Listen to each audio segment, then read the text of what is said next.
Oh, ini sudah ya.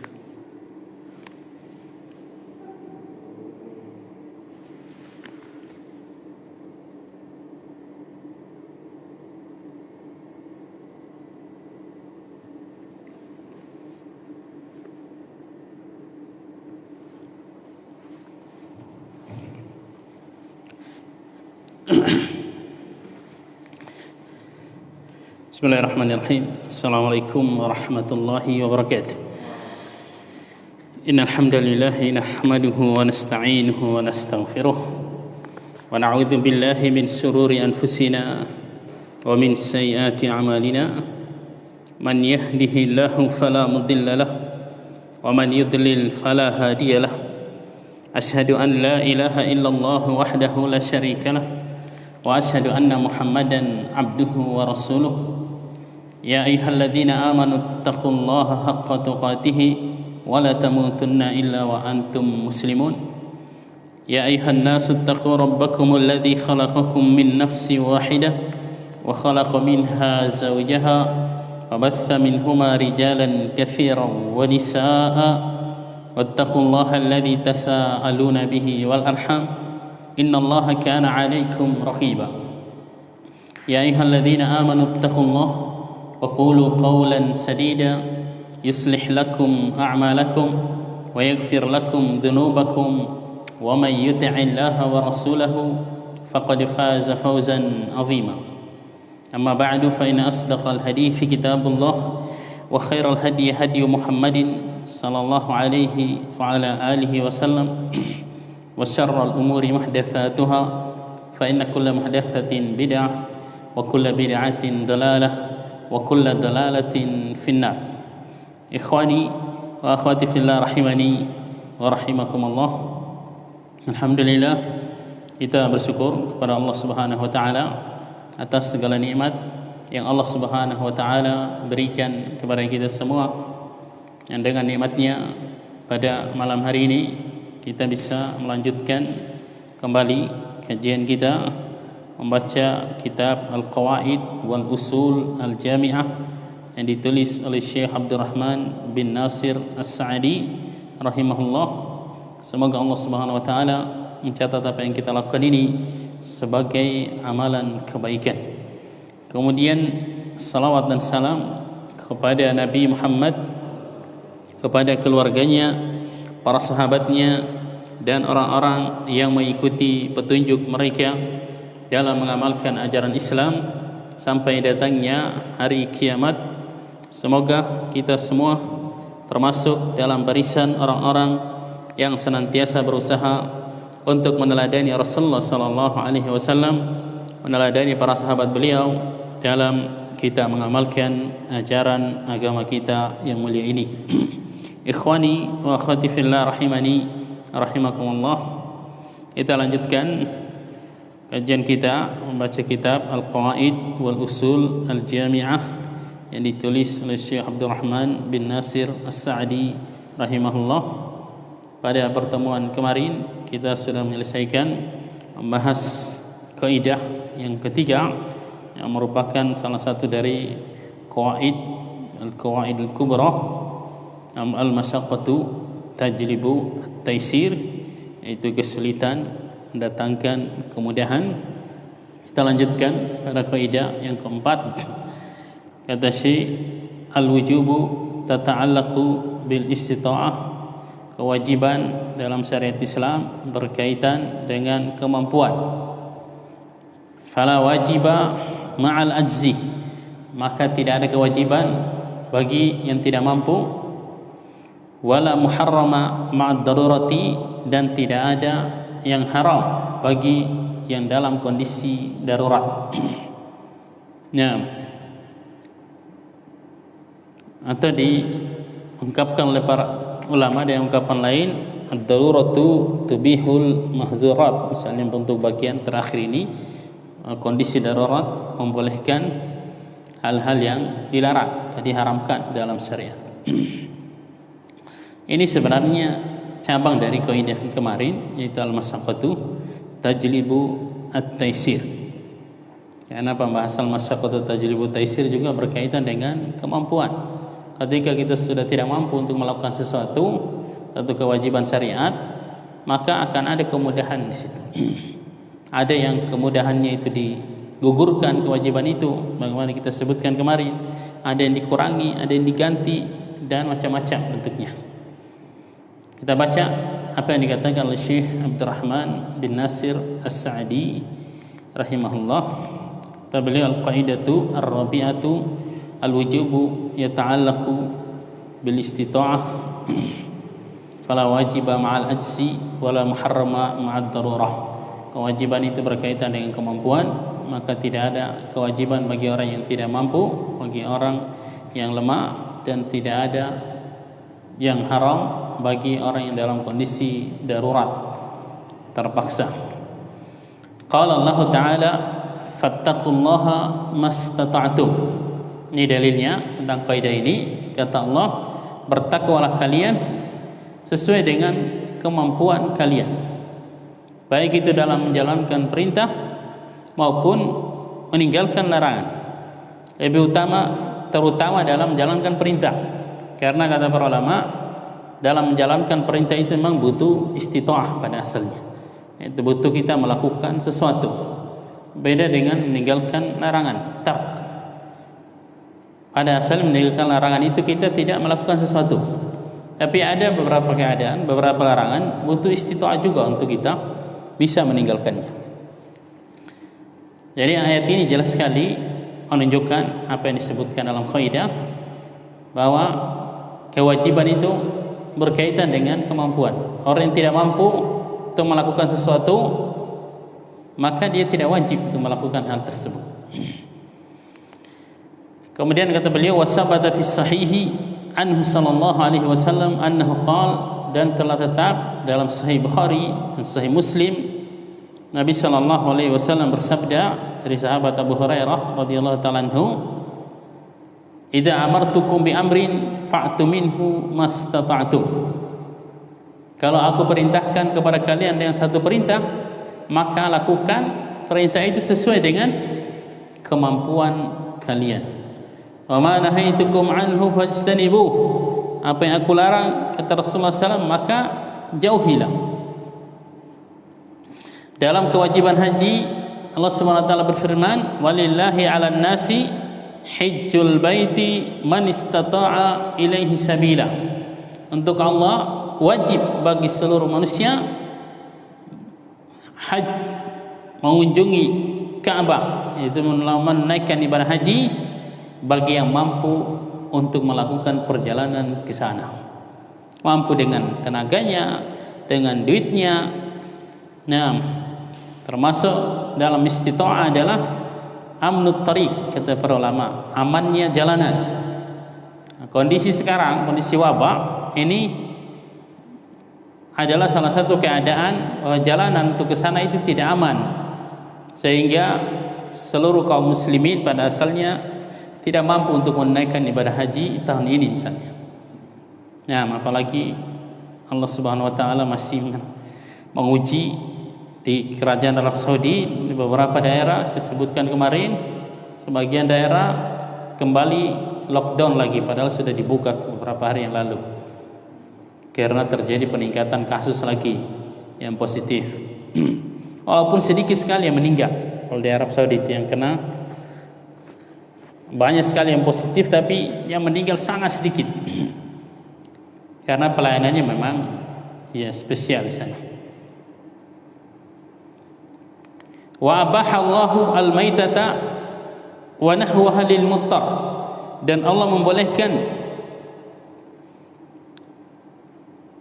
untuk makan bangkai dan semisalnya bagi orang yang dalam kondisi terpaksa, darurat.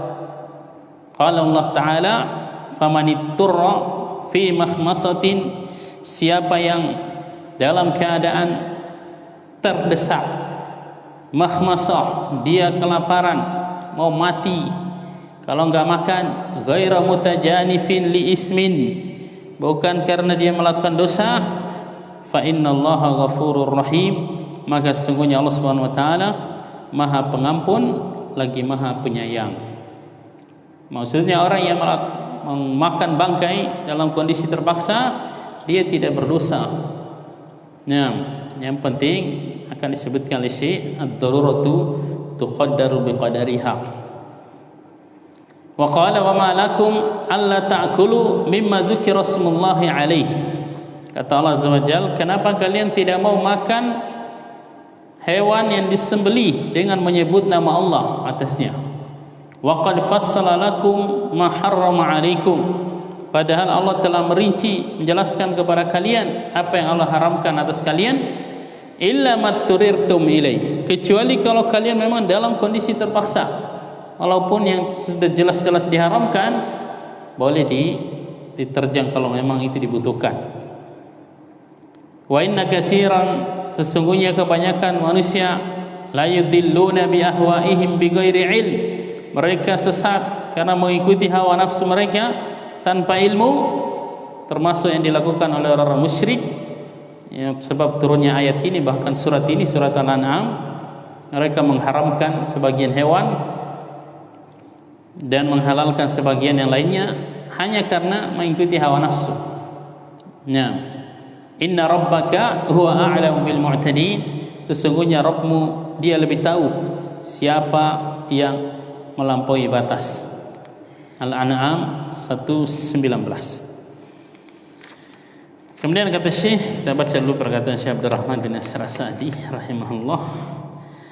Kata beliau, wad daruratu tuqaddaru biqadariha, dan darurat itu diukur sesuai dengan ukurannya.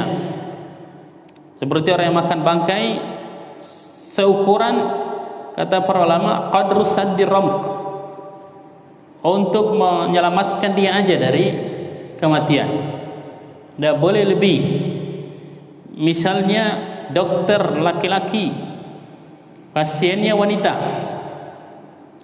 kalau dia harus melihat dari aurat pasiennya, maka yang dibutuhkan aja sekadar yang memang harus dibuka. Kalau yang tidak perlu dibuka, tidak boleh dibuka, berdosa dia, karena daruratu tuqaddaru biqadariha. Nah, di antara yang contohkan oleh para ulama seperti itu. Fa idzan dafa'atid daruratu wajabal inkifaf. Kalau kondisi darurat itu sudah hilang, maka wajib menahan diri, tidak menerjang yang diharamkan lagi. Nah, misalnya makan daging bangkai, cukupnya satu potong aja sudah bisa menyelamatkan kita dari sampai ke tempat yang kira-kira di situ kita akan mendapatkan makanan, maka sekedar itu aja kita makan, tidak boleh lebih, tidak boleh juga membungkus bawa bekal. Wa hadhihi al-qaidatu tadammanat aslain. Kaidah ini kata Syekh mengandung dua landasan pokok, kama dzakara fil asl, yaitu masalah bahwa tidak ada yang wajib bagi orang yang tidak mampu dan tidak ada yang haram bagi orang yang dalam kondisi darurat. Fa yadkhulu fil asl al-awwal, masuk dalam kaidah pertama, kullu man ajaza an syai'in, setiap orang yang tidak bisa untuk melakukan sesuatu, min syuruti salat, dari syarat-syarat salat, au arkaniha, atau rukun-rukunnya, au wajibatiha, atau kewajiban-kewajiban salat, fa innaha tasqutu anhu, ketika itu tidak bisa dia kerjakan, maka kewajiban itu gugur dari dia. Wa yusalli ala hasabi ma yaqdiru alaihi mimma yalzamu fiha, dan dia salat sesuai dengan apa yang dia mampu. Kemarin kita lewati contohnya, misalnya salat fardu asalnya diperintahkan untuk kita kerjakan dalam keadaan berdiri. Nah, salli qa'iman, kata Rasulullah sallallahu alaihi wasallam. Fa lam tastati fa qa'idan, kalau tidak mampu maka salat sambil duduk. Nah, demikian pula misalnya orang pada asalnya dia harus berwudu, bersuci dari hadas kecil, dia harus berwudu kalau mau sholat. Tapi kalau tidak mampu, dia tayamum. Seandainya tidak mampu juga tayamum, maka sholat bagaimana kondisinya. Nah, kita diperintahkan sholat untuk menghadap kiblat. Kalau kita nggak tahu di mana arah kiblat, maka kita sholat kemana, ke arah mana aja kita menghadap.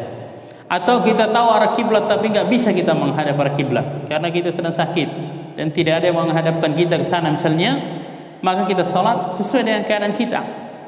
Nah, karena kita tidak mampu saat itu untuk kita mengerjakan syarat atau rukun sholat tersebut. Ini kata Syekh, yusalli ala hasabi ma yaqdiru alaihi mimma yalzamu fiha. Wasaumu man ajaza anhu ajzan mustamirran. Puasa misalnya, siapa yang tidak mampu untuk berpuasa terus menerus, kal kabiri alladzi la yutiquhu, seperti orang yang sudah tua renta yang tidak mampu lagi untuk berpuasa dan tidak akan mungkin untuk kembali mampu lagi berpuasa karena makin berlalunya hari makin tua badannya, makin lemah badannya, sehingga dia selama-lamanya sudah tidak akan mampu lagi untuk berpuasa. Demikian pula al-mari wal maridu maradan la yurja bur'uhu, orang yang sakit dengan penyakit yang tidak diharapkan kesembuhannya. Dokter sudah memvonis bahwa dia sudah tidak bisa sembuh, tinggal tunggu waktunya misalnya. Orang seperti ini kata Syekh aftar, mereka wajib berbuka, tidak berpuasa. Wa kaffara an kulli yaumin it'ama miskinin, dan mereka membayar kafarah setiap satu hari puasa yang mereka tinggalkan, memberikan makan pada satu orang miskin sekali makan. Adapun waman ajaza anhu limaradin yurja zawaluhu, siapa yang tidak mampu berpuasa karena sakit tapi diharapkan sakitnya itu bisa hilang, bisa sembuh, au lisafarin, atau orang yang tidak berpuasa, tidak mampu berpuasa karena dalam kondisi safar, dia sedang melakukan perjalanan yang berat, aftara, dia boleh berbuka tapi qada iddata ayyamihi idza zala uzruhu, dia harus mengganti hari-hari yang dia tinggalkan apabila uzurnya itu sudah hilang. Ini masuk dalam kaidah yang kemarin kita sebutkan, majaza li uzrin batala bizawalihi, apa yang boleh ditinggalkan karena uzur, maka dengan hilangnya uzur itu batal lagi, sudah tidak boleh lagi berarti. Wa anhu wal ajzu anil hajj bi badanihi, ada juga misalnya orang yang tidak mampu untuk menaikkan ibadah haji karena badannya sudah tua. In kana yarju zawala uzrihi, atau karena sakit, kalau dia masih mengharapkan ada kemungkinan uzurnya itu untuk hilang, maka sabara hatta yazul, dia harus bersabar sampai uzurnya itu hilang. Wa in kana la yarju zawalahu, kalau uzurnya itu kayaknya sudah tidak akan hilang lagi, mungkin karena dia sudah tua renta tadi, kalau sakit tidak akan sembuh lagi, aqama anhu naiban yahujju anhu, maka boleh dia mengganti, bahkan diharuskan dia menunjuk penggantinya yang membadalkan dia untuk menaikkan ibadah haji, bayar orang. Nah, jadi dia mampu dengan hartanya tapi badannya nggak mampu. Kita mungkin badan kita mungkin sebenarnya mampu, sehat semua, tapi harta kita nggak mampu. Kita nggak memiliki harta untuk berangkat haji. Atau mungkin zaman sekarang badannya sehat, hartanya juga ada, tapi ternyata kondisi Ka'bah perjalanan tidak memungkinkan. Nah, karena lagi tersebar pandemi katanya, sehingga safar dibatasi semua. Kalau ada yang masuk pun serba ketat, stres kita yang keluar masuk suatu daerah. Nah, wa qala ta'ala, Allah Subhanahu wa taala berfirman, laisa 'alal a'ma harajun, tidak ada dosa bagi orang yang buta, wala 'alal a'raj, bagi orang yang pincang, wala 'alal marid, tidak juga bagi orang yang sakit ketika dia meninggalkan kewajiban yang berkaitan dengan indera ini, misalnya khususnya jihad. Ayat-ayat seperti ini biasanya berkaitan dengan jihad. Orang yang buta sulit untuk terjun ke medan jihad, dia nggak akan lihat musuh. Orang yang pincang juga sulit, kecuali zaman sekarang mungkin dia bawa pesawat, tidak masalah kalau pincang mungkin. Nah, orang yang sakit jelas sulit untuk dipaksa terjun dalam jihad. Asalnya semua ibadah, kalau seseorang itu memiliki uzur yang ada kaitannya dengan ibadahnya itu, maka dia dianggap tidak mampu untuk melakukan ibadah tersebut. Wadzalika fi kulli ibadatin, kata Syekh. Hal ini, ayat ini masuk dalam semua ibadah. Tawaqqafat 'alal basar, yang ibadah itu berkaitan dengan penglihatan seperti jihad tadi, wassihah dengan kesehatan, wassalamatil a'dha dan keselamatan badan, kal jihad wa ghairihi seperti jihad fi sabilillah dan selainnya. Walihadzal asli usturidatil qudratu fi jami'il wajibat. Berdasarkan kaidah yang sedang kita bahas ini, disyaratkan kemampuan dalam semua kewajiban-kewajiban syar'i. Faman lam yaqdir fala yukallifuhullahu ma ya'jazu anhu.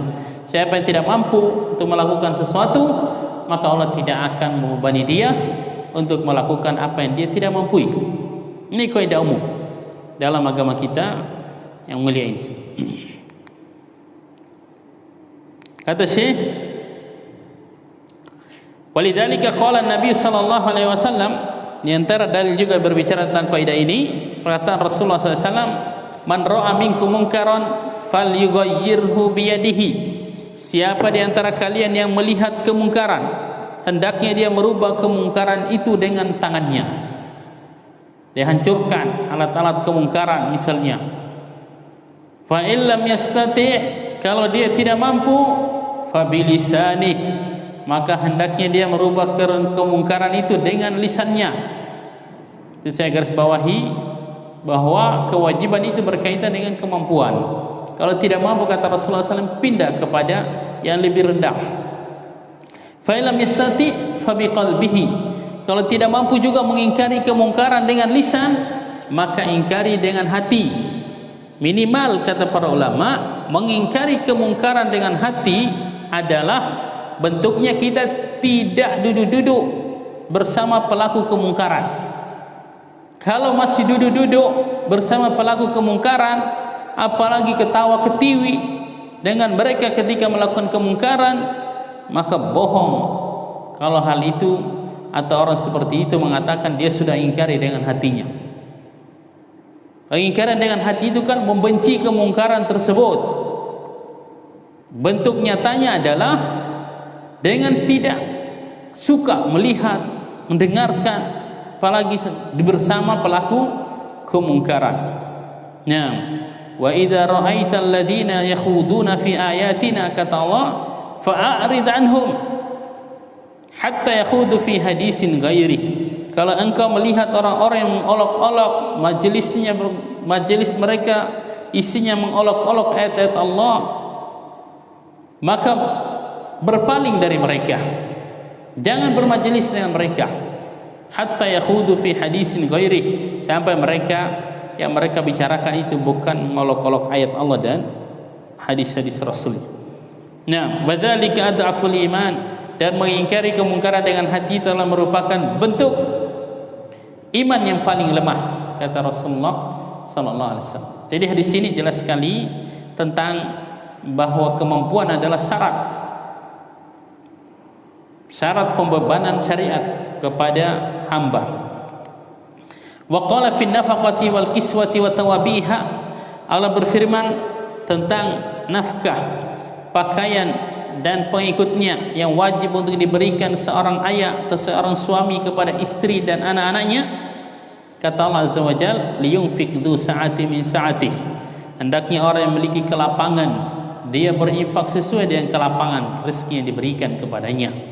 Wa man qudira alaihi rizquhu, siapa yang disempitkan rezekinya, falyunfiq mimma atahu Allah, maka hendaknya dia tetap memberikan nafkah sesuai dengan apa yang Allah berikan kepadanya. La yukallifullahu nafsan illa ma ataha, Allah tidak membebani satu jiwa pun kecuali sesuai dengan yang diberikan kepadanya. Sayaj'alullahu ba'da usrin yusra, Allah akan jadikan setelah kesulitan ada kemudahan. Wa qala fil wajibatil maliyah, Rasulullah SAW bersabda tentang kewajiban yang berkaitan dengan harta dalam Sahih Bukhari dan Sahih Muslim, ibda bi nafsik summa biman ta'ul, mulailah pada dirimu sendiri. Itu yang paling wajib untuk kita nafkahi adalah diri kita sendiri. Kemudian orang-orang yang wajib engkau nafkahi berupa istri, anak, mungkin orang tua, saudara yang mereka berada di bawah tanggungan kita. Wa min hadzal asli al-kaffaratul mutarattibah idza ajaza 'anil a'la intaqala ila ma dunahu. Termasuk dalam kaidah ini adalah kafarah yang diwajibkan dalam syariat. Kalau seseorang itu tidak mampu untuk melakukan yang paling tinggi, berpindah kepada yang di bawahnya. Misalnya bagi orang yang menzihar istrinya, mengatakan istrinya seperti ibu kandungnya, maksudnya haram untuk dia gauli, maka orang seperti ini wajib bayar kafarah belum menggauli istrinya, yaitu memerdekakan budak yang paling tinggi. Kalau tidak mampu, maka dia harus memberi puasa 2 bulan berturut-turut, kemudian beri makan 60 orang miskin. Nah, wa azaru huduril jum'ah wal jamaah dakhilatun fi hadzal asl kama dakhalat fil ladzi qablahu. Ini juga kita singgung kemarin. Dan uzur-uzur yang membolehkan kita untuk tidak menghadiri salat Jumat, tidak menghadiri salat berjamaah, masuk dalam kaidah ini. Yaitu ketika kita takut, ketika kita sakit, nah ketika ada hujan, kita saat itu dihukumi oleh syariat tidak mampu untuk mengerjakan kewajiban ini, sehingga fala wajiba ma'al ajz, tidak ada kewajiban bagi orang yang lemah, yang tidak mampu. Nah, sebagaimana juga masuk pada kaidah sebelumnya kata Syekh, wad daruratu tubihu lil muharrami al mahzurat kama dakhalat fil ladzi qablahu. Dan kondisi darurat membolehkan hal-hal yang haram yang dilarang oleh syariat, sebagaimana juga masuk pada kaidah sebelumnya. Wa min dzalika jawazul infirad fi shaf idza lam yajid mawdi'an fi shaffil ladzi amamahu. Ini dalilnya Syekh Abdul Muhsin Al-Abbad. Sebenarnya dia tidak merubah fatwanya, saya lihat sih, tentang bahwa orang yang salat jarang-jarang itu tidak sah salatnya sebagai salat berjamaah. Karena Rasulullah SAW mengatakan, kata beliau, tidak ada salat bagi orang yang salat sendirian di belakang shaf. Kata Syekh Abdurrahman bin Nasir As-Sa'di, kalau seseorang itu salat sendirian di belakang shaf karena shaf di depan sudah penuh, ini tidak masuk dalam hadis itu. Karena dia dalam kondisi darurat, mau berdiri di mana lagi, sudah penuh shafnya. Tapi masalahnya shafnya tidak penuh, masalahnya sekarang. Rasulullah SAW mengatakan tidak ada salat bagi salat orang yang salat sendirian di belakang shaf. Artinya salatnya tidak sah. Kemudian beliau jelas memerintahkan untuk merapatkan shaf, mengatakan Allah Subhanahu wa taala akan merahmati orang yang menyambung shaf barisan dalam salat. Lawannya orang yang Allah akan memutus orang yang memutus shaf.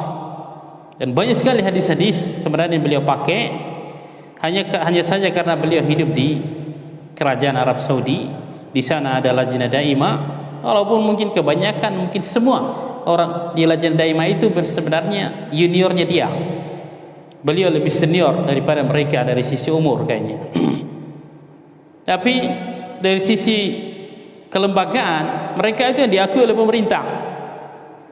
Mereka yang jadi rujukan dalam fatwa, yaitu lajnah daimah, majelis ulamanya. Sehingga beliau mengatakan ketika keluar fatwa itu bahwa boleh salat jarak 1 meter atau 2 meter, bahkan kalau di Arab Saudi itu antara jamaah, itu tetap sah kata mereka, karena mereka meyakini bahwa merapatkan shaf itu cuma hukumnya sunnah, tidak wajib, sehingga tidak apa-apa ditinggalkan dalam kondisi dibutuhkan. Setelah keluar fatwa itu baru mengatakan, Syekh Abdul Muslim mengatakan tidak boleh bagi seorang pun untuk berpegang dengan fatwa kami. Tapi saya lihat redaksinya itu dia tidak merubah fatwanya. Dia menyebutkan dalilnya, hadis yang disinggung oleh di sini, yaitu tidak boleh seseorang itu bikin shaf baru sebelum penuh shaf di depan, karena dilaknat oleh Allah Azza wa Jalla. Kemudian tadi kata Rasulullah SAW, tidak ada salat bagi orang yang salat sendirian. Nah, kata Syekh, termasuk dalam kaidah ini adalah bolehnya seseorang itu berdiri sendiri di belakang shaf kalau dia tidak mendapati di depannya tempat yang kosong untuk dia bisa ikut saf di depannya. Nah, ini kan dalam kondisi darurat. Nah, tidak mungkin kita katakan paksa dia untuk masuk padahal sudah penuh. Juga dari sini juga nggak boleh dia menarik salah satu yang di depannya. Ini nanti ada kaidahnya sebenarnya. Li'anal wajibat allati hiya a'zam min musaffa. Kayaknya Syekh Abdul Hamid Nasir As-Sa'di kayaknya menguatkan bahwa merapatkan saf itu hukumnya wajib. Karena kewajiban-kewajiban lain yang dia lebih besar daripada kewajiban merapatkan saf, tasqutu ma'al ajzi bil ittifaq. Kewajiban-kewajiban seperti itu gugur kalau seseorang tidak mampu untuk melakukannya. Nah, fal musafatu min babil aula wal ikhra wal ahra. Kewajiban untuk merapatkan saf ya lebih layak lagi untuk kita katakan gugur ketika seseorang sudah tidak mampu untuk mengerjakannya. Nah, ini pembahasan kaidah keempat. Sampai sini selesai bahasan Syekh Abdul Rahman bin Nasir As-Sa'di rahimahullah. Saya sebutkan beberapa kesimpulan aja. Yang pertama, pada asalnya seluruh kewajiban dalam syariat ini hanya dibebankan kepada mereka yang memiliki kemampuan untuk melaksanakannya. Nah, jadi yang Allah khitab, yang Allah ajak bicara istilahnya dengan perintah-perintah itu adalah orang-orang yang mampu pada asal. Mereka yang tidak mampu tidak masuk dalam perintah-perintah syariat. Orang yang meninggalkan kewajiban syariat karena alasan tidak mampu, tidak berdosa dan tidak boleh dicela. Nah, orang yang menerjang larangan syariat karena keadaan darurat terpaksa juga tidak berdosa dan tidak boleh juga dicela. Di sini kita harus hati-hati dalam melihat orang yang kelihatannya dia menerjang perbuatan dosa, kelihatannya dia meninggalkan kewajiban. Mungkin dia punya uzur, mungkin seperti itu. Dia tidak mampu sehingga dia meninggalkan kewajiban itu misalnya. Atau dia sekarang dalam kondisi terpaksa. Nah, apalagi orang yang sudah kita kenal baik dia, kok tiba-tiba berubah. Mungkin keadaannya memang tidak seperti yang kita sangka. Tidak boleh membebani sesuatu di luar batas kemampuannya, baik itu hewan ataupun orang misalnya. Syariat ini pada asalnya adalah mudah dan penuh dengan kasih sayang. Ini merupakan ruh syariat kita, yaitu tidak ada kewajiban bagi orang yang tidak mampu dan tidak ada yang haram bagi orang yang dalam kondisi darurat. Kita baca lagi kaidah berikutnya, agak panjang pembahasannya tapi kita baca aja sebisa kita, tinggal kurang lebih 8 menit mau azan Isya. Kaidah kelima, ini kaidah umum juga penting dan sering kita sampaikan. Kaidah umum yang sangat penting, bukan cuma kaidah fikih, semua agama, semua aturan agama kita masuk dalam kaidah ini. Kata Syekh, syariat dibangun di atas dua pondasi dasar, yaitu ikhlas kepada Allah Azza wa Jalla dan mutaba'ah kepada Rasulullah sallallahu alaihi wasallam. Nah, bahasa Arabnya as-syari'atu mabniyatun ala aslain, al-ikhlasu lil ma'bud wal mutaba'atu lir rasuli sallallahu alaihi wasallam. Ini dengan kaidah ini kita membantah semua bentuk kesyirikan. Dengan kaidah ini kita membantah semua bentuk bid'ah. Karena bid'ah itu pasti menyelisihi petunjuk Rasulullah sallallahu alaihi wasallam. Sebuah bid'ah dalam agama bukan bagian dari syariat. Karena syariat ini dibangun di atas al-ikhlasu lil ma'bud wal mutaba'atu lir rasul. Ini diantara kaidah yang disebutkan oleh Syekh Abdul Rahman bin Nasir As-Sa'di dalam buku ini. Yang ini bukan kaidah fikih sebenarnya, tapi kaidah umum dalam agama kita. Maka judul kitabnya bukan qawaid fikih, tapi al-qawaid wal usul al-jami'ah. Al-qaidatul khamisah, as-syari'atu mabniyatun ala aslaini, al-ikhlasu lil ma'bud wal mutaba'atu lir rasulillah sallallahu alaihi wasallam. Ini kaidahnya. Syariat kita ini semuanya pada asalnya, mau tauhid ke mau fikih muamalah, semuanya dibangun di atas dua pondasi ini, yaitu ikhlas pada Allah Azza wa Jalla, al-ikhlasu lillah atau al-ikhlas lil ma'bud, wal mutaba'atu lirrasul, dan harus mutaba'ah kepada Rasulullah sallallahu alaihi wasallam. Kata Syekh, hazanil aslan, nah, syartun likulli amalin diniyin zahirin, dua dasar ini yaitu ikhlas lil ma'bud wal mutaba'ati lir rasul adalah syarat semua amalan dalam agama kita ini, yang nampak maupun yang tidak nampak. Yang nampak seperti keakwalil lisan, ucapan-ucapan lisan, zikir, salawat dan macam-macamnya. Wa amalil jawarih, amalan anggota badan seperti salat dan yang lainnya. Au batinin, atau amalan batin yang tidak terlihat, ka amalil qulub, seperti amalan hati, khasyah, kemudian tawakal, mahabbah dan semisalnya. Qala Allah Ta'ala, ala lillahi ad-dinul khalis. Kata Allah Azza wa Jalla, ketahuilah sesungguhnya milik Allah agama yang murni, amalan yang ikhlas. Ayat yang sering kita dengarkan, sering kita bacakan, sudah kita hafal, ayat 5 dalam surat Al-Bayyinah. Kata Allah, wa ma umiru illa liya'budullah mukhlishina lahuddin. Tidaklah mereka diperintah kecuali agar mereka hanya beribadah kepada Allah, mengikhlaskan agama, amalan, ibadah hanya untuk Allah Subhanahu wa Ta'ala. Ini dalil-dalil tentang ikhlas. Nanti akan disebutkan oleh Syekh banyak sekali ayat-ayat Al-Quran tentang masalah ini. Jadi Syekh lumayan panjang berbicara tentang kaidah ini. Ini kaidah besar, kaidah penting dalam agama kita, dan ini merupakan juga prinsip dakwah salafiyah.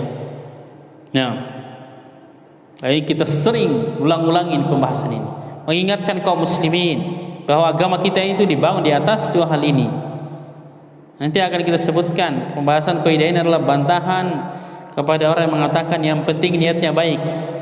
Nah, memang penting niat baik itu, tapi harus juga memperhatikan petunjuknya Rasulullah sallallahu alaihi wasallam.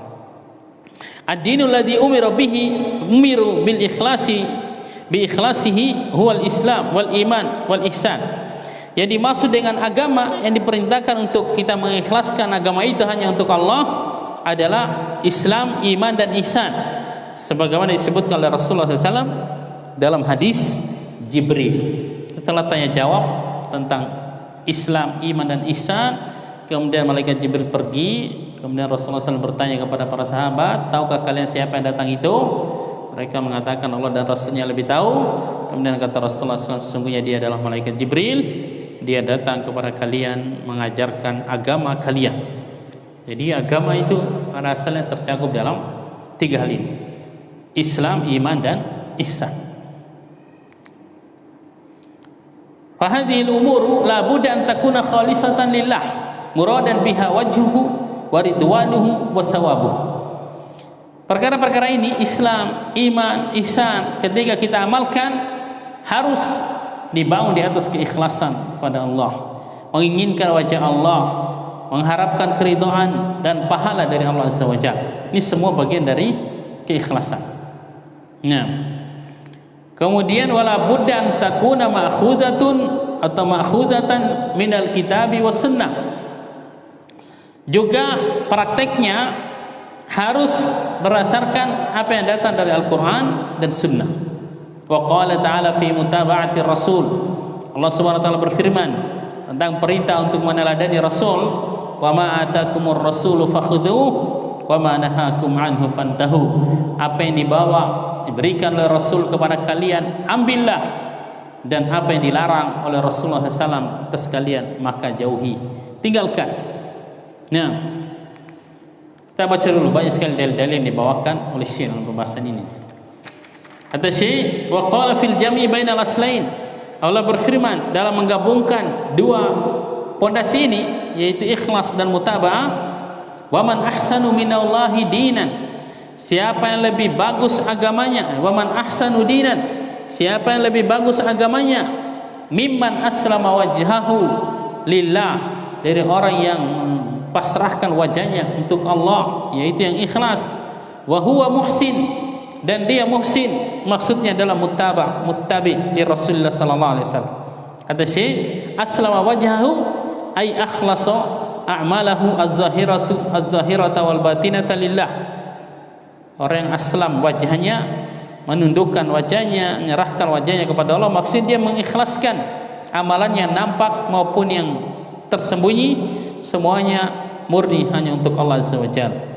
Wa huwa fi hadza muhsinun bi an yakuna muttabi'an lirrasulillah sallallahu alaihi wasallam, dan dia muhsin yaitu amalannya mengikuti petunjuknya Rasulullah SAW. Wa fi iddati ayat, dalam banyak ayat Allah mengatakan wa atiullah wa atiur rasul, dan taatilah Allah, taatilah rasulnya. Wal amalul jami' lil wasfaini huwal maqbul, amalan yang mengumpulkan dua sifat ini yaitu ikhlas dan mutaba'ah, itulah amalan yang akan diterima oleh Allah Azza wa Jalla. Fa idza faqada ahadahuma fa huwa mardudun, kalau sebuah amalan itu kehilangan dari salah satu dari dua ini, apalagi dua-duanya hilang, maka amalan itu pasti tertolak, kembalikan kepada pelakunya. Wa yadkhulu fi qouli ta'ala, dan masuk dalam firman Allah Azza wa Jalla dalam surat Al-Furqan ayat 23, wa qadimna ila ma amilu min amalin faja'alnahu haba'an mansura. Sudah azan Isya, kayaknya nanti kita lanjutkan pada pertemuan besok malam ya, bahas kaidah ini kaidah penting dalam agama kita, yaitu semua ibadah pada asalnya dibangun di atas harus dua hal ini, kecuali ada sebagian ibadah yang mungkin tidak ada tata cara khususnya dari Rasulullah SAW. Yang paling penting adalah ikhlas, dan dua pembahasan ini berporos pada kajian tauhid dan kajian fikih, sehingga pembahasan tentang kaidah ini menunjukkan tentang pentingnya belajar akidah yang benar, pentingnya belajar fikih yang benar. Karena sudah masuk waktu Isya, nanti kita lanjutkan pada pertemuan berikutnya. Semoga Allah Subhanahu wa taala senantiasa memberikan taufiknya kepada kita semua. Kita tutup dengan doa kafaratul majlis. Subhanakallahumma bihamdik, asyhadu an la ilaha illa anta astaghfiruka wa atubu ilaik. Wassalamualaikum warahmatullahi wabarakatuh.